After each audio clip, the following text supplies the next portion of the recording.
నమస్కారం అండి. నా పేరు పదిరి శివప్రసాద్. నేను బెల్లపల్లి రిపోర్టర్. నాపై లేఖ రావడం జరిగింది ప్రభాత్ పేరు మీద, వాయిస్ల పేరు మీద. ఆ లేఖ మీద నేను మాట్లాడడానికి రావడం జరిగింది.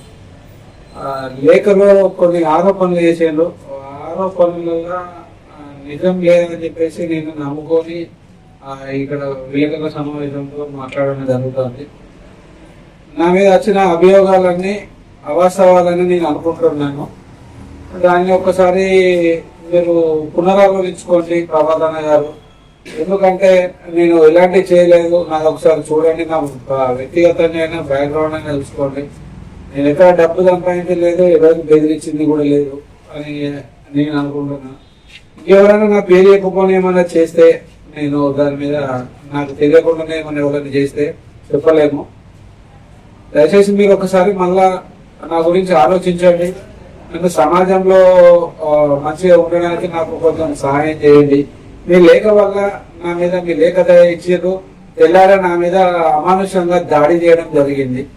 ఆ దాడి మీ లేఖ ఆధారంగానే జరిగిందని చెప్పేసి నాకు కొంచెం తెలిసింది. ఎందుకంటే మీ లేఖతోని భయభ్రాంతులకు గురైపోతున్నా ఉంటున్నా నేను. దానికి అందరికి వాళ్ళకి స్వేచ్ఛ దొరికినట్టు అయిపోయి నా మీద దాడి చేసిండు వాళ్ళు. దయచేసి మరొకసారి ఆలోచించండి.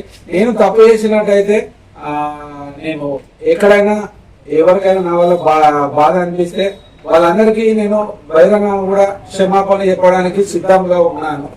కాబట్టి దయచేసి మరొకసారి ఆలోచించండి. అలాగే దాడులు చేసుడు అనేది కూడా, విలేకరుపై దాడి చేసుడు అనేది కూడా నాకు చాలా బాధాకరం. ఈ నెల నుంచి నాకు ఎప్పుడూ అలాంటివి జరగలేదు. ఈ దాడి వల్ల నేను కొంచెం మిస్ అయిపోయినా చచ్చిపోయేవాడిని. నన్ను కత్తులతో కూడా దాడి చేసారు. దయచేసి అన్న మీరు నా మీద ఆలోచిస్తే ఇలాంటి దాడులు జరగకుండా ఉంటాయి.